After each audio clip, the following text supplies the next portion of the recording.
서점이 미어터지는 불금을 꿈꾸는 책 팟캐스트 금요일 책에 빠지다 지금 시작합니다.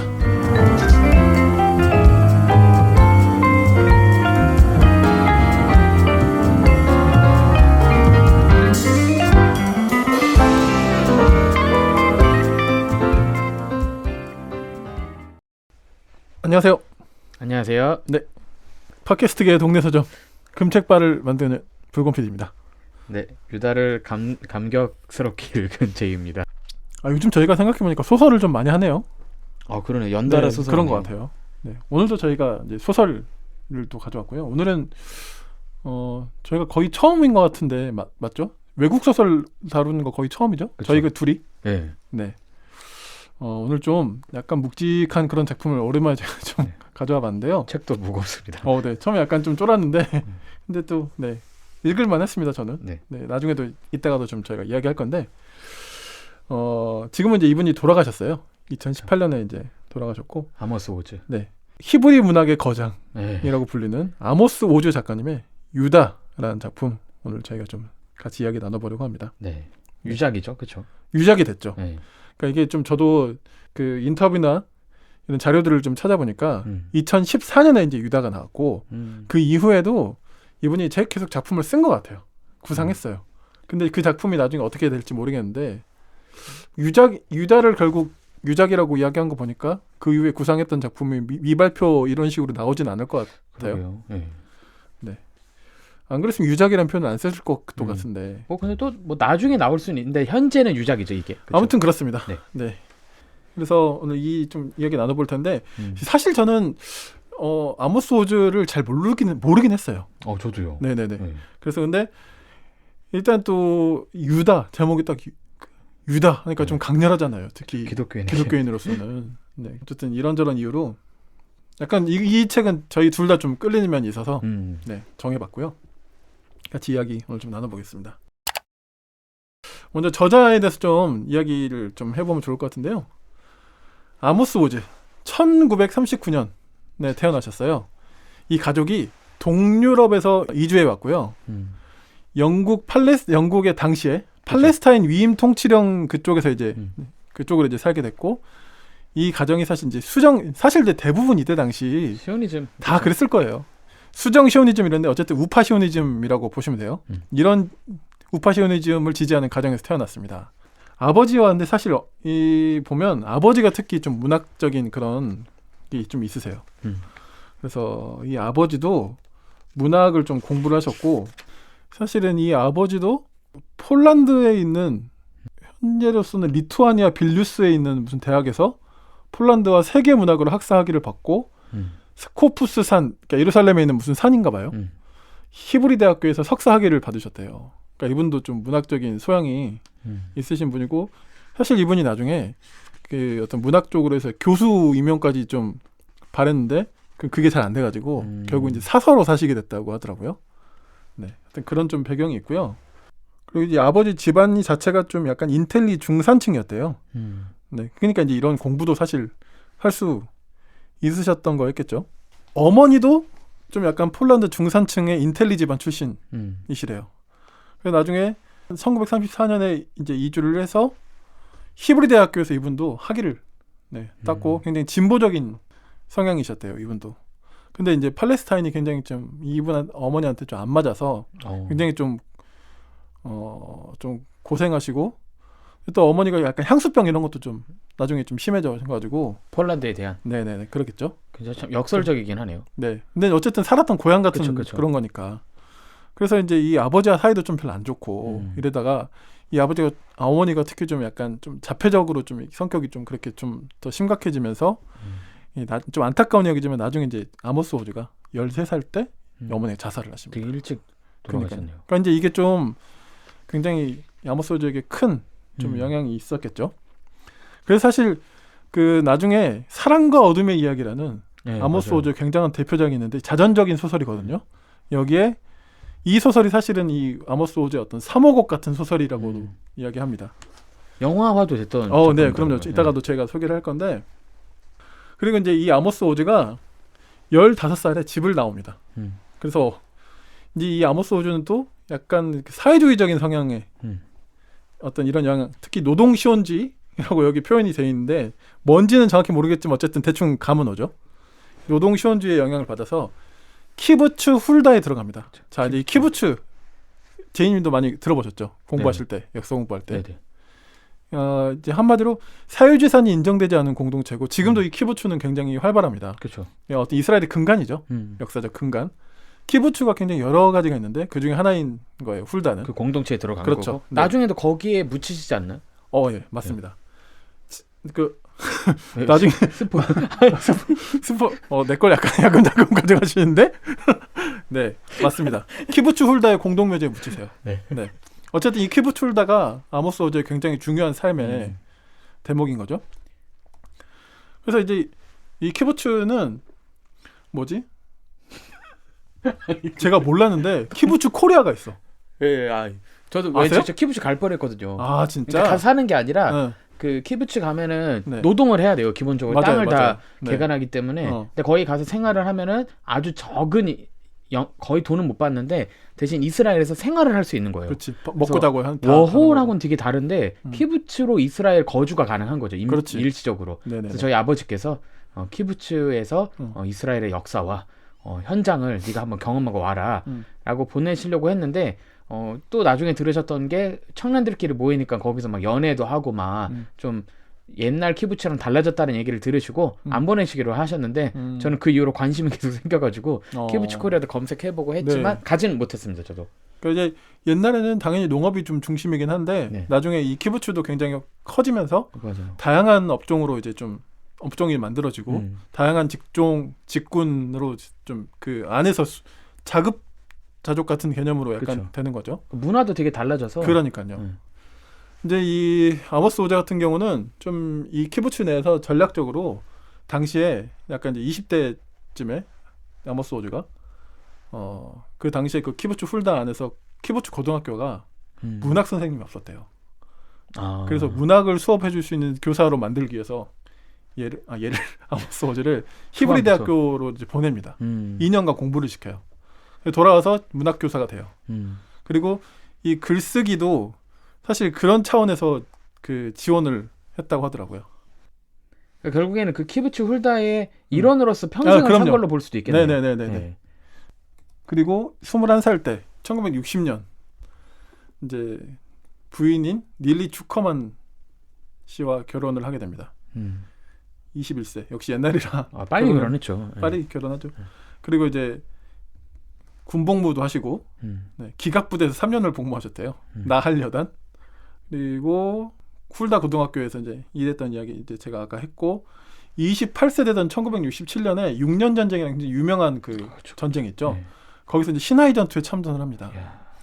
근데 이때 참전 경험 때문에 이 아모스 오즈의 평화 운동가로서의 삶이 시작이 돼요. 이 전까지만 해도 보면 약간 우파적 성향이 되게 강한 것 같은데 이게 한번 키부츠에서 살짝 변화를 겪다가 전쟁 참여 후 좀 더 뭐랄까 레프트 쪽으로 갔다고 봐야 되나?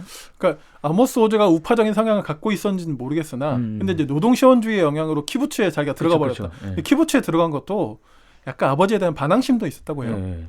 근데 다른 데 가지 않고 키부츠를 선택한 이유는 좀 거친 삶을 택하겠어. 약간 이런 게 있었대요. 키부츠도 근데 해석이 엄청 갈려요 요즘에는. 그래서 저는 키부츠 자체가 땅 개간이 기본 베이스이기 때문에 그래서 사유재산 뭐 이런 게 없는 사회주의 그 특성이 강한 데도 있지만 중요한 건 팔레스타인 땅을 경작하잖아요. 그 말은 다른 말로 하면 시온주의의 영향 가운데 있긴 하거든요. 그렇지. 그래서 아마 제가 보기에는 아마 우파적인 가정에서 나왔고 반항을 해서 약간 그런 사회주의 키부츠에 들어갔지만 결국에는 키부츠이기 때문에 그런 시온주의의 어떻게 보면 공존보다는 좀 더 강한 우파 성향이 있지 않았을까. 근데 실제로 아모스 오즈를 설명하는 데 있어서 이 사람도 시오니스트라고 이야기는 해요. 다만 공존이니까 전혀 다른 시오니스트인 거죠. 우리가 생각하는 우파적인 시오니스트가 아니고. 그쵸. 실제적으로 그 이스라엘을 막 공격하는 아랍 세계를 또 비판도 해요. 네, 나중에 보면 아모스 오즈가. 공존해야 되니까. 그러니까요. 네. 어쨌든 이제 이때를 기점으로 어떤 평화운동가로서의 삶이 어떤 확실히 전쟁을 경험하면 좀 그런 게 생길 수 있죠. 그리고 이제 1968년 그 이듬해 29살 나이 때 굉장히 대표작 중에 하나인 나의 미카엘이라는 소설이 나오고 77년 38살 됐을 때 이스라엘 평화단체 이제 이 아모스 오즈가 설립한 샬롬 아흐샤브 피스 나우를 설립합니다. 음. 그리고 이제 뭐 그 이후에도 이제 소설, 에세이 뭐 하여튼 이제 수많은 책을 쓰고 뭐 이렇게 하면서 온갖 상 많이 받고, 근데 이분이 이제 노벨상은 아직 못 받았어요. 후보에만 계속 네, 오르다가 근데 이게 그 노벨상이 이제 작가가 사망하게 되면 못 받나요? 제가 알기로 아, 그래요? 그러니까 생전에 받아야 되는데 아, 네. 그렇구나. 알겠습니다. 이제 그럼 노벨상은 못 받으시겠네. 그쵸 앞으로 근데 어떤 상은 뭔지는 잘 모르겠는데 사후에도 주고 그러지 않나요? 사회 주는 상도 그쵸, 꽤 그런 상도 있는데 있죠. 예, 노벨 문학상은 제가 알기로는 그러니까 예, 제한을 둔 걸로 알고 있어요. 알겠습니다. 어쨌든 이제 쭉 그런 작품 활동 그리고 평화운동가로 쭉 사시면서 사실 2002년 63세 나이 때 아까 저희가 잠깐 언급했던 자전적인 소설 사랑과 어둠의 이야기. 이 책 저도 안 읽어봤는데 진짜 읽어보고 싶어요. 네, 읽어야 될 것 같아요. 저도 한번 그리고 영화 이제 보고 아까 잠깐 이야기 영화는 보셨어요? 아니요 영화는 이게 소개만 봤었어요. 2015년에 그 유명한 나탈리 포트만이 감독도 하고 주연도 한 네, 영화입니다. 아 감독인 건 몰랐네요. 네, 감독도 했어요. 이 나탈리 포트만도 사실 유대인이거든요. 나탈리 포트만이 아모스 오즈의 엄청난 팬이었대요. 그러니까 이제 자기가 감독으로 첫 연출하게 된 뭐 사실 나탈리 포트만이 주연을 하는 거는 이상한 일은 아니니까. 그렇죠. 그건 자연스러워. 뭐 감독 주연은 겸할 수도 있는 거고. 첫 감독 작품으로 내가 뭘 선택할까? 어떻게 보면 그래서 아모스 오즈의 작품을 선택한 것이 너무 당연한 수순이었던 것 같아요. 그리고 이제 나탈리 포트만이 아모스 오즈의 어머니 역할로 이제 딱 한 거죠. 이 스틸 컷을 보면 진짜 착붙입니다. 착붙. 네, 그런 걸 제가 검색해서 보진 않았는데 아모스 오즈가 되게 좋아하지 않았을까 생각도 좀 들고요. 그리고 2014년 75세의 나이 때 유다, 이제 유작이 되는 유다를 출간하셨고 2015년에 박경림 문학상을 수상하세요. 깜짝 놀랐어요. 그래서 이때 처음이자 마지막으로 한국에 이제 방한을 하십니다. 그리고 이제 2018년 12월 28일 암으로 이제 돌아가시게 되고 최근에 돌아가셨네요. 그렇죠. 향년 79세 나이로 이제 키부츠 훌다의 공동묘지에 묻히시게 됩니다. 네, 진짜 압축해서 소개해드릴 수밖에 없는 왜냐면, 진짜 대작가시고요. 네, 워낙 왕성히 활동도 하셨고, 네, 굉장히 작가로 그 어떤 활동가로도 귀감이 되는 삶을 사신 것 같고, 이제 뭐 우리가 작품 이야기할 때 이제 이야기하겠지만 자신을 스스로 나는 이스라엘 민족이 배신자로 살았다라는 고백을 하잖아요. 그리고 이제 그런 맥락이 이 마지막 유작인 유다에 이제 고스란히 녹아져 있는 거죠. 작품 이야기를 이제 좀 들어가 볼까요? 이제 주요 인물이 3명이 나옵니다. 네, 일단 주인공이라고 할 수 있는 무슨 슈무엘이죠? 슈무엘 아쉬. 슈무엘 아쉬? 네. 아쉬. 슈무엘 아쉬. 슈무엘 아쉬가 나오고 그리고 그 20대 석사 25살의 나이입니다. 그렇죠. 때는 이제 이때가 1958년 말의 겨울입니다. 네네. 이 시점은. 2차 중동 전쟁이 끝난 이유죠. 그렇죠. 네. 네. 그러니까 어쨌든 사실 그 동네는 좀 혼란스러운 폭풍 땅이긴 가운데 하지만 사실 네. 이때는 진짜 뭐 굉장히 살벌했던 때죠. 네네. 그러니까 뭐 어쨌든 이스라엘의 민족주의 시오니즘이 그게 막 그렇죠. 다르던. 되게 그게 다를 때고 건국이 얼마 안 됐으니까 지금. 맞아요. 건국한 지 얼마 안 됐으니 얼마나 그게 하늘을 찌르겠어요, 분위기가. 근데 이 슈무엘 씨가 그 일종의 약간 사회주의 연구자 같은 개념인 거죠. 맞아요. 그래서 이제 뭐 막 책 나눔 책 모임도 하고 막 네. 그런 막 공산주의. 근데 이제 막 초기에 그런 얘기가 나오죠. 그 스탈린한테 실망해가지고 그 책 모임도 와야 되고 약간 같이 결혼하려고 했던 여자도 네, 떠나가고 분하고가 네. 안정적인 삶을 그렇죠. 선택을 무슨 하죠. 뭐 수도 연구소 네, 뭐 하여튼 되게 근데 무시하는 투로 말해가지고 네. 제대로 전달 안 해주더라고요. 예, 그래서 이제 막 약간 멘붕이 됐을 때 어느 날 갑자기 이제 이런저런 막 알바 자리를 알아보다가 특이한 알바 자리를 공고에 딱 붙어 네. 있었죠. 보게 되는 그게 뭐냐? 발드라는 일종 어르신, 약간 그 어르신, 약간 몸이 좀 거동이 불편한 어르신인데 학식이 엄청 뛰어난 양반이에요.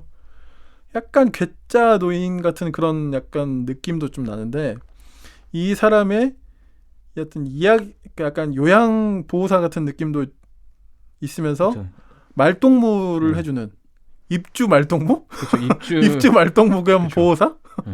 약간 이런 개념으로 공고를 보고 여기에 이제 지원을 하게 되는 거죠. 이제 이 공고를 낸 사람은 아탈리아 아브라바넬. 아브라바넬. 굉장히 중요한 인물이죠. 엄청 사실 중요하죠. 여기서도. 네. 역사적으로도 되게 중요한. 근데 그 쉐알디엘 예, 쉐알디엘 맞죠? 예, 쉐알디엘 아브라바넬의 딸. TL. 예. 근데 쉐알티엘 TL? 티엘? 왜 어려워. 왜 나까지 쉐알티엘이야 뭐야? TL 맞아요. 쉐알티엘. 쉐알티엘. 쉐알티엘 아브라바넬이 실존 인물이잖아요, 그죠? 예, 그냥 아버지라고 할까요, 그냥? 네. 그 이스라엘 역사에 굉장히 유명한. 이 가문이 실존하는 가문이기도 해요. 그니까. 그래서, 네, 그니까요. 검색하면 영어로 네. 치면 진짜 길게 나와요. 예. 아탈리아라는 한 40대 중반 정도 45살의 여인이 이제 이걸 공고를 냈죠. 알고 보니까 이 아탈리아와 발드는 시아버지와 며느리에 사했던 거죠. 그쵸. 근데 물론 남편은 예전에 그 전쟁 때문에 네. 거기서 이제 전사하신 일찍 죽었죠. 네. 네. 결혼 생활은 한 1년 정도밖에 못한 맞아요. 그런 상황이었고 미카. 아탈리아의 미카. 네. 그리고 아탈리아 아버지도 옛날에 돌아가셨고 이 아탈리아의 아버지 쉐얼티엘 이분이 이제 약간 사실 아모스 오즈와 좀 비슷한 정체성을 그쵸. 가지고 있는 사람인 거죠. 이스라엘 건국 때 어떻게 보면은 반대표를 던지면서 공전을 벤 계속 누구죠? 벤 유명한 현 총 건국의 아버지. 현 총리가 벤구리엔. 벤구리엔. 네, 데이비드라고 그러나? 다비드 벤구리엔. 네. 벤구리온. 네. 벤구리온이 약간 그 건국자 같은 사람이잖아요. 네, 초대 쉽게 말하면. 초대 총리였어요. 총리. 네. 그러니까 이제 이 사람은 진짜 전형적인 어떤 시오니즘. 그렇죠. 시오니스트잖아요. 근데 이제 이 아탈리아의 아버지는 그러니까 아모스 오즈 같은 그런 정치적 입장에서 그렇죠. 공존해야 된다. 근데 이제 당연히 다 쌩까고 무시당하고 이제 그렇죠. 그런 아픔을 가지고 있는 거죠. 그러니까 이제 그래서 한 집에서 슈무엘과 아탈리아와 발드가 한 집에 함께 그렇죠. 이제 살게 되는 겁니다. 이름은 약간 이스라엘식이어서 어렵긴 합니다. 살짝. 근데 더 이상 뭐 많은 인물이 막 등장하는 건 또 아니기 때문에 이제 중요한 것은 슈무엘과 발드의 대화인 거죠. 그쵸. 대화를 중심으로 그리고 또 사실 한 축으로는 슈무엘과 아탈리아의 어떤 약간 그 로맨스적인 기묘한 어떤 묘한 그런 이상해요. 약간 이게 뭐 로맨스도 아닌 것이 약간 야릇한 긴장이 좀 있죠. 네. 이건 좀 왜 있는지는 잘 모르겠는데. 오 맞아요. 네. 아무튼 그렇게 해서 약간 이 소설은 이렇게 흘러갑니다. 그러면서 이 유다가 왜 제목이 이렇게 나왔냐면 슈무엘이 그 자기가 연구하던 내용이 기독교 신약 성서의 가룟 유다를 연구하는 거예요. 근데 이 유다는 기독교인들에겐 그냥 배신자 중에 배신자고 배신자의 어떤 배신의 아이콘이잖아요. 근데 유대인들에게는 별 관심 없는 인물이고 근데 이 슈무엘은 유다야말로 실은 예수의 진정한 처음이자 마지막 진정한 제자다. 약간 이런 해석을 보여주는 거예요. 베드로도 뭐 배신들이죠. 예수를 위해서 사실 죽음까지 간 사람이 누가 있냐는 거지. 그러면서 이제 이런 자신만의 어떤 논리를 자기의 연구에 녹여냈던 사람이었던 거죠. 근데 이제 벌써 이 연구 주제 자체가 유대인들에게 먹힐 전 주제가 아니잖아. 그렇게 이 유다와 그리고 사실 아탈리아의 아버지 쉐알티엘 아브라바넬 죄송합니다. 제가 끝까지 이럴 것 같아요. 오이씨. 아브라바넬. 맞죠? 나 제대로 했네. 아버지라고 하예요 이제부터 안 되겠어. 네, 그래서 그 아모스 오즈가 투영된 인물은 그 아탈리아 아버지하고 그리고 이제 유다인 거죠. 가룟 유다인 거죠. 그렇게 해서 이 길고 긴 대화 그리고 뭐 여러 가지 설명 그리고 거기서 인용되는 그런 문헌들이 어마어마합니다. 랍비의 문서들부터 시작해가지고 맞아요. 신약 성경, 구약 성경, 요세푸스, 전쟁사까지. 요세푸스도 나와요. 그러니까. 요세푸스 본명 여기 나옵니다, 여러분. 요세프 벤 마타티. 나 처음 알았어요. 마타티야후. 네. 어쨌든 그렇게 이제 쭉 풀어 나가는 소설인 거예요. 네. 진짜 재미난 건 나까지 헷갈리네. 그러니까 아탈리아의 아버지 얘기 있잖아요. 그 슈알티엘의 이야기와 유다의 이야기는 사실 이야기로서만 전달이 돼요. 그러니까 실제 여기 인물들은 접촉점이 지금 현재 실존하지 않잖아요. 근데 재미난 게 어떤 식으로 이게 이야기가 계속 나아가냐면 슈무엘이 아탈리아에 대한 이성적인 약간 감정과 야릇한 긴장 가운데서 점점 관계가 깊어지고 발드를 돌보면서 발드가 자꾸 누구랑 전화로 누군가 논쟁을 하고 그 다음에 슈무엘과 대화를 하면서 이 관계와 대화들 가운데서 연결되는 게 유다라는 인물이자 그 다음에 슈엘티엘이라는 인물이라는 점이 좀 재밌는 것 같아요. 그러니까 슈엘티엘에 대해서 알아갈수록 유다에 대해서도 연구가 자연스럽게 이어지고 자꾸 발드가 물어보죠. 그럼 유다는 어떻게 사람들이 받는가? 예수는 그럼 왜 유대인들은 예수를 다 부인할 수밖에 없었는가? 자꾸 물어볼 때 슈무엘이 유다 얘기를 하면은 이상하게 그 다음 챕터에서는 이 슈알티엘에 대한 이야기가 나오면서 이스라엘을 중심으로 둔 두 배신자 이야기가 자꾸 회전이 되는 거죠. 그런 이제 구성도 너무 신기했어요. 깔끔했어요. 네. 아주 좋아요. 내가 버벅거린 걸 한 번에 해결해 준 것 같아. 아유, 감사합니다. 금요일 밤에는 모두 책에 빠져봐. 풍부한 지식은 오늘 우리의 사냥감. 더 나은 세상이 다가오기를 바라는 그대가 이 시대의 진정한 철학자.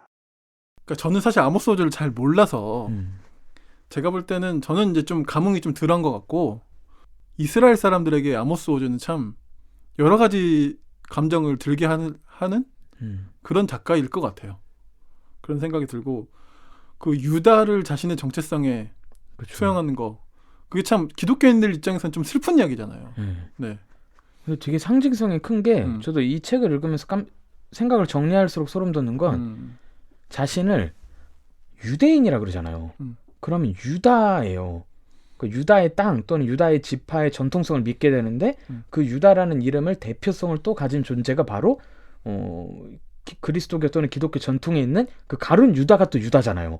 그러니까 자연스럽게 자기가 유대인이라고 할 때는 자연스럽게 가룟 유다와 연결이 될 수밖에 없는 그 이름 안에서의 연관성도 당연히 존재를 하고 네. 그것 때문에 받았던 뭐 유럽에서의 유대인들이 겪었던 어려움들도 실제로 존재를 할 수도 있지만 그러니까 그런 여러 가지 의미들이 이 유다라는 이름 안에 다 들어있는 것 같아요. 이스라엘의 역사성, 뭐 시온주의에 대한 비판도 그 안에 담길 수 있고 그렇지만 오해도 그 안에 다 담겨져 있는 게 약간 신기한 이름 같아요.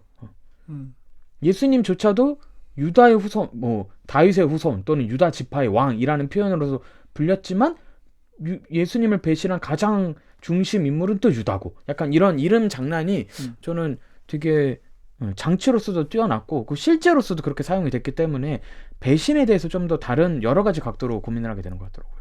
아까도 저희가 처음에 그리고 이야기 나눴지만 이 아모스 오즈도 시오니스트예요. 그렇죠? 그러니까 맞아. 제가 아까 작가 소개에서 잠깐 빠뜨렸던 게 뭐냐면 아버지 어머니는 사실 히브리어를 사용하지 않았대요. 현대 히브리어를. 아모스 오즈를 키울 때는 근데 철저하게 현대 히브리어만 가르쳤대요.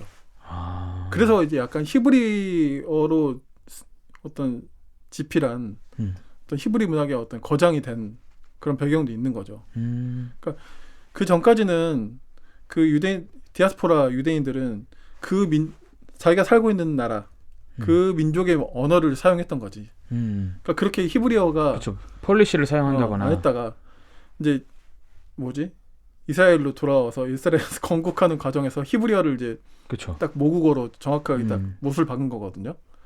그러니까 진짜 히브리어의 현대 히브리어 1세대 문학가인 거예요. 이 아모스 오즈가. 그런데 정작 본인은 두 국가로서 이 팔레스타인과 이스라엘은 공존해야 한다라는 그 주장 때문에 평생 배신자 낙인 민족에게는 오히려 해외에선 훨씬 더 이제 추앙받겠죠. 추앙받았지만. 그래서 약간 자신의 그런 고민들을 이 슈무엘이라는 인물에게 투영을 시킨 느낌도 있고. 그런 것도 있죠. 왜냐면 아탈리아랑 달라요. 왜냐면 아탈리아의 입장은 이스라엘을 지금 유대인들이 차지한 것 자체를 싫어하거든요. 아예. 그래서 그런 측면에서도 약간 슈무엘이 재미난 게 보다 보면 얘가 그럼 무슨 생각을 하는지 사실 끝까지 명확하게 안 나와요. 약간 그 둘 사이를 계속 왔다 갔다 하는 거예요. 그래서 저는 그게 어떻게 보면 이 아모스 오즈가 마지막에 자기의 어떻게 보면 유작으로 생각을 안 했겠지만 어떻게 또 그 자전적인 소설의 특성으로서 앞에서 다룬 뭐 슈알티엘이라는 인물이나 뭐 발드에게도 이입할 수 있겠지만 저는 좀 더 나아가면은 이 슈무엘에게 좀 더 자기를 투영시키면서 자신이 가졌던 게 사실은 지금의 슈무엘은 이 작품에서 슈무엘은 아직 명확하게 두 공존에 대한 얘기를 하질 않거든요. 근데 자꾸 두 개의 측면의 얘기를 다 듣고 고민하면서 막 길을 계속 떠나는 걸로 이야기가 계속 진행되기 때문에 전 그런 여정에서도 좀 봤던 것 같아요. 그리고 오즈에서. 자기 어렸을 때도 사실 좀 약간 비슷하잖아요. 그쵸. 약간 그 노동 시오니즘 맞아요. 영향을 받아서 키부츠 들어가서 네. 박혀 살았던 것처럼. 딱 그 슈메라고 비슷해요. 사회주의 좋아했었고. 그래서 이 아모스 오즈가 평생에 가장 경계하는 것은 광신주의. 광신주의예요. 저도 이제 밀리 서재 검색해 보니까 한 권이 있더라고요. 광신자 치유라는 그 에세이. 이게 2002년 독일에서 했던 어떤 강연록이래요. 아모스 오즈에? 네네네. 오. 그래서 그것도 제가 좀 살짝 보고 왔는데 사실 이건 이 광신주의 그리고 이런 민족주의는 우리 입장에서도 진짜 생각할 게 너무 많잖아요. 극단주의, 그렇죠? 어떤 한 진영의 극단에 어떤 종속돼 버린 사람들. 특히 우리나라도 요즘 그런 게 문제인데. 그래서 이제 여러 인터뷰도 제가 찾아봤는데 아모스 오즈가 그런 얘기 하더라고요. 그 왜 한창 막 문명의 충돌 이런 거 막 엄청 그 유행할 때 그 인터뷰어가 물어본 거예요. 이 문명 충돌론에 대해서 어떻게 생각하냐고. 그거 별거 아닌 것 같은데 오히려 극단주의자들이 광신주의자들이 미쳐 날뛰는 게 더 문제 아닐까? 근데 와 진짜 정확한 진단인 거죠. 자기가 평생을 그런 사람들과 싸웠으니까. 네. 이스라엘인의 정체성으로서 살아온 그 배경이 그런 통찰을 가져왔겠죠. 그렇죠. 약간 현장성이 당연히 있겠죠. 이스라엘이 충돌했고 뭐 4차 뭐 그 이후까지 계속 일어나는 중동과의 대립도 사실 뭐 광신적인 입장에서의 충돌이고 사실 이슬람의 역사를 저희가 뭐 다른 기회에 공부하면 같이 책을 읽으면 좋겠지만 사실 그 안에서도 계열이 되게 다르거든요. 근데 이제 소위 말하는 매체나 이런 데서 다룰 때는 광신적인 입장의 특정 종교의 이야기들만 전파가 되고 거기에 사람들이 매몰되면은 소위 말하는 우리가 보는 극단적인 성향, 뭐 테러 집단일 수도 있고 하는데 그런 모습에서 좀 반성적인 입장도 있는 것 같아요. 이스라엘을 포함해서 그렇죠. 그러니까 단순히 그러니까 무슬림의 극단적인 행동만이 아니라 그런 시온주의자들의 극단적인 것까지 같이 담아내면서 광신적인 걸 좀 거리를 두고 반성한 게 아닐까. 그리고 이제 그 아모스 오즈가 이런 이야기도 했습니다. 광신자를 치유하는 백신으로 문학 독서도 처방한다. 문학이란 두 세계를 이어주는 뭐 이제 그 두 세계는 이스라엘과 팔레스타인이 일단 가장 그거겠죠. 우리 입장에서는 뭐 남한과 북한이 될 수도 있고 그렇죠. 두 세계를 이어주는 매우 중요한 정서적 이음새이고 이 말이 참 좋은 것 같아요. 문학은 독자에게 상상력을 주입함으로써 광신주의 해독제 역할을 한다. 이런 문구를 제가 봤거든요. 네. 그렇게 보면 어떤 문학의 힘에 대해서 우리가 그런 얘기도 참 많이 하는데 이 아모스 오즈가 걸어온 길도 좀 이해가 되는 거죠. 네. 어느 순간 2000년대 초반인가 그때부터는 그 정치적 목소리를 내는 것보다 글 쓰는 거에 굉장히 집중을 하셨다고도 하더라고요. 네. 활동가이면서 이 문학자 거장 어떤 작가가 보여주는 사회 운동? 사회에 대한 기여를 좀 그렇죠. 뭐 누가 보면 제안했다고 볼 수도 있지만 그게 아니라 이제 문학을 하는 사람으로서의 위치를 찾은 걸 수도 있겠네요. 그러니까요. 네. 우리나라로 따지면 글쎄요 떠올라진 사람 그렇게 많지 않은데 옛날에 황석영 정도? 네, 뭐 그런 느낌. 그렇죠. 네. 그 약간 중국 작가 중에 모옌 작가가 있어요. 붉은 수수바. 근데 그분도 실제로 중국에서 계속 활동을 하세요. 그러니까 사람들이 가졌던 의혹 중에 하나는 야, 저 완전히 중국의 사상에 빠져서 친정부적인 활동을 하는 게 아니냐. 근데 실제로 정부나 중국 정부 또는 중국 역사에 대한 그런 그림자도 얘기를 하거든요. 근데 자기 포지셔닝을 철저한 소설가. 그 소설에서의 비판은 가능해도 난 이걸 정치적인 걸로 끌어내지 않겠다. 그게 자기는 소설가의 어떻게 보면 역할이자 제안으로 본다라고 봤는데 저는 뭐 다 동의할 수는 없어도 저는 각 직업군들이 사회에 사회에 참여하고 목소리를 내는 방식은 다양하게 있을 수 있는 것 같아요. 그런데 너무 이제 정형화돼서 뭐 정치적 입장을 밝혀야 된다는 건 아니고 이런 식으로 소설가로서 그런 소설에서 이야기하는 것도 전 중요하다고 봐서 저는 이제 붉은 수수박도 되게 생각이 나더라고요. 그 사실 그 작가도 작가 고유의 어떤 스타일도 있고 어떤 그런 자기 나름대로의 어떤 그 철학이 있을 거잖아요. 근데 또 막 왜 어떤 작가는 침묵하냐 이런 소리 사실 이것도 이제 어떤 광신주의적인 그렇죠. 맥락인 거잖아요. 그러니까 결국에는 그런 진영 논이죠. 네. 또 거기에도 너무 과몰입한 작가들도 사실 없지 않고. 아 맞아요. 저도 그런 건 경험을 했었는데 정치적 이슈가 너무 중요했는데 소설가가 소설의 순기능을 잃어버린 채 정치적인 함의를 위해서 소설을 사용하면 저는 좀 멀어지더라고요.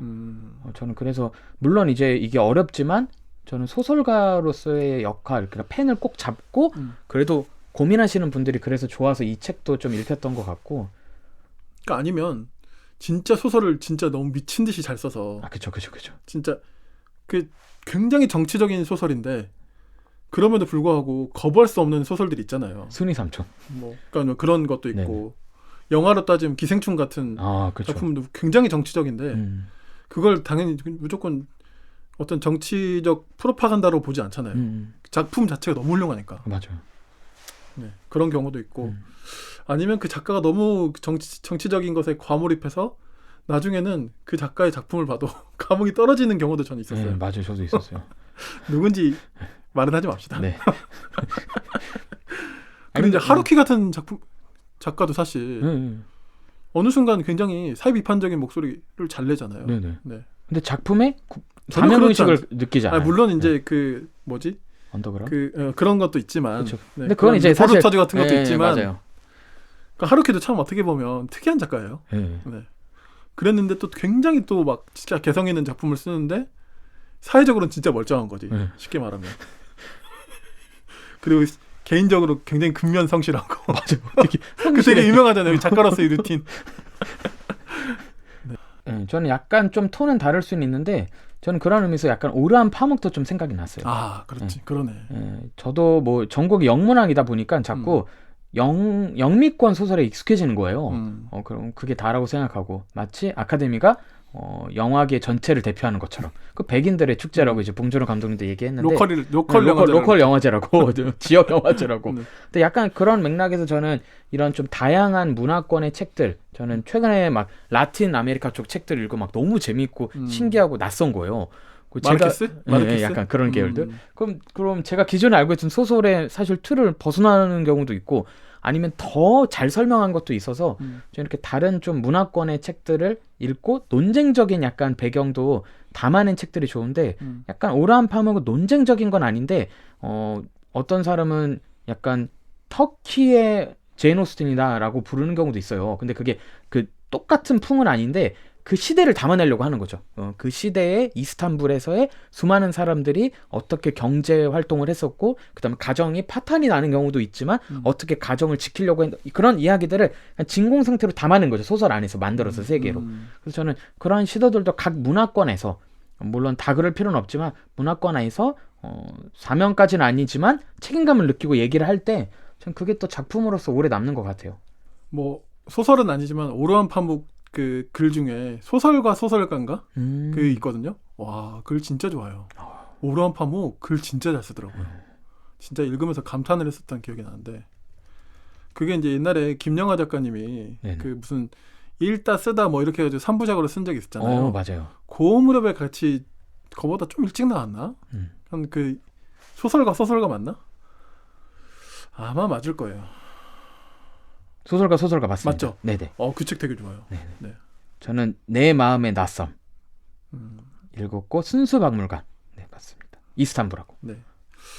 할 거 많네.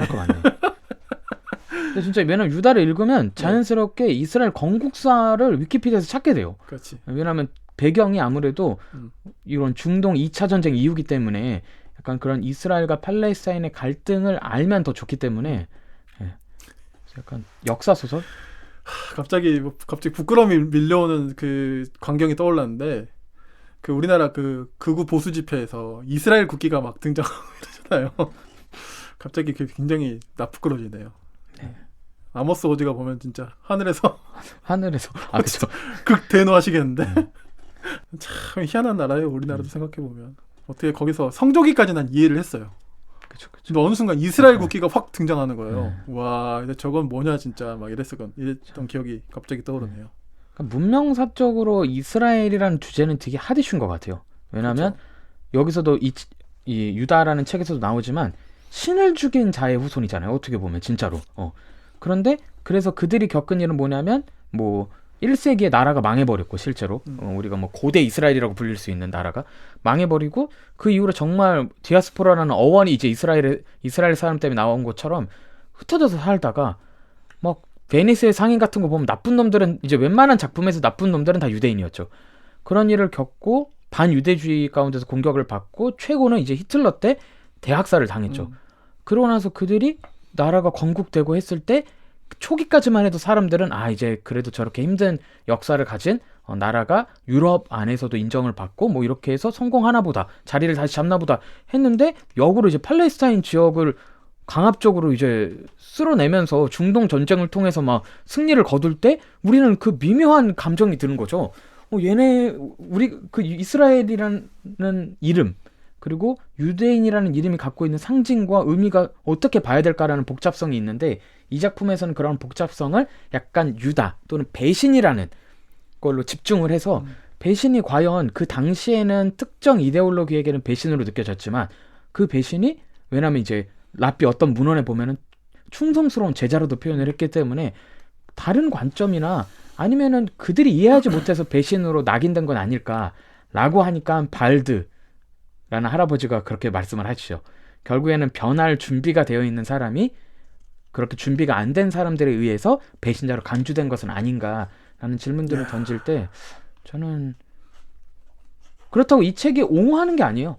특정 배신 행위로 보일 만한 그런 뭐 이 사람 이름 나까지 헷갈려. 그 쉐알티엘이든지 유다의 행위가 그래 훌륭한 일이었다. 이건 아니지만 그렇게 우리가 단순하게 이데올로기에 휩싸여서 결정할 수 있는 건 아니다라는 식으로 내려서 저는 약간 슈무엘의 그 이후 이야기가 궁금해질 정도로 뭔가 그 고민에 참여했던 느낌이 들더라고요. 그러니까 이게 또 아모스 오즈의 유작이 되면서 더 약간 후대에게 자신들의 역사가 짊어졌던 질문을 딱 넘겨주는 그런 느낌도. 그렇죠.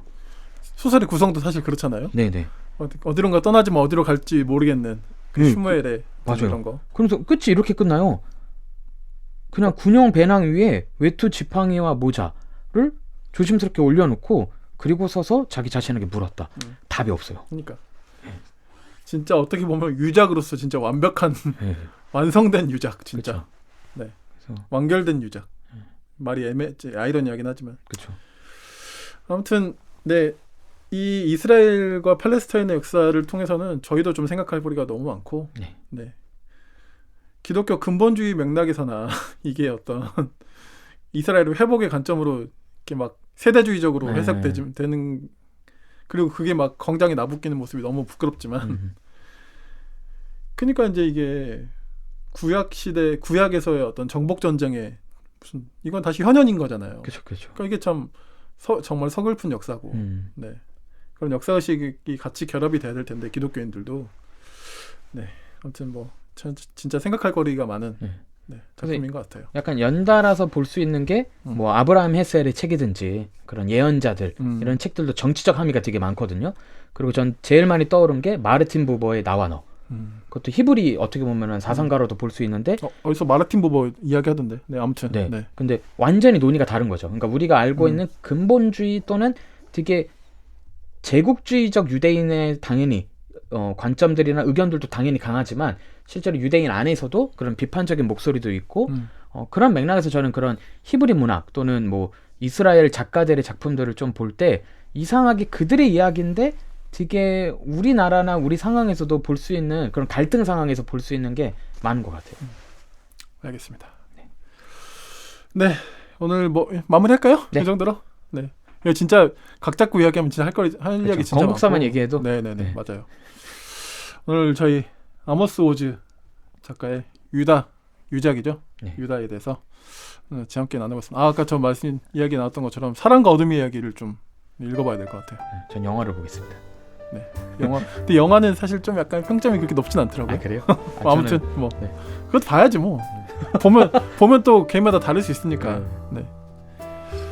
알겠습니다. 오늘도 수고 많으셨습니다. 네, 밥 먹으러 가시죠. 감사합니다. 감사합니다.